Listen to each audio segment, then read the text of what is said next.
Allez, aujourd'hui, je vous propose un entraînement au wedging pour étalonner vos distances au practice. Au practice, vous avez souvent un panneau 50 comme celui-ci. Donc votre objectif, il est très simple. Dans un premier temps, vous allez jouer plusieurs balles en essayant de trouver le panneau 50.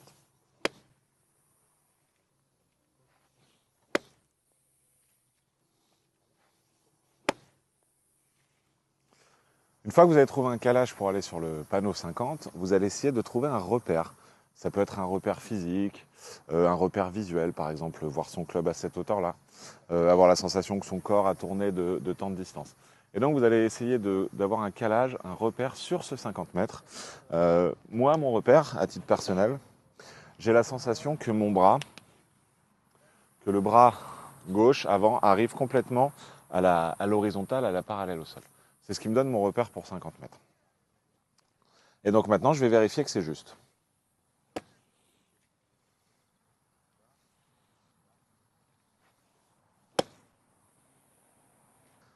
Ça fait pile 50 mètres. Donc j'ai mon calage, j'ai un repère pour mes 50 mètres et je vous conseille de répéter ça au practice pour le trouver. Et maintenant, je vais essayer, avec cette base-là, des 50 mètres, de trouver un petit surplus pour faire 60 et un petit peu moins pour faire 40.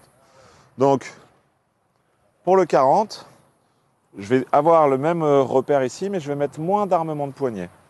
C'est-à-dire qu'au lieu de me retrouver ici avec cet angle droit, je vais essayer d'avoir la sensation d'avoir beaucoup moins d'armement. Et donc forcément, je vais faire moins de distance. Allez, j'essaye de le ressentir.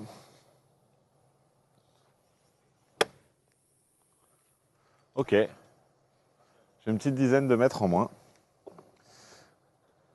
Et à l'inverse, si je veux faire un petit peu plus, 60, au lieu de me retrouver là sur le calage de mon 50, je vais accepter de monter un tout petit peu plus haut le mouvement pour faire un petit peu plus. Allez, c'est parti.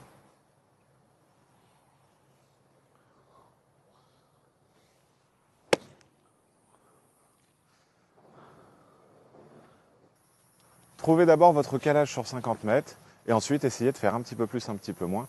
Vous aurez des clés pour mieux vous en sortir sur le parcours.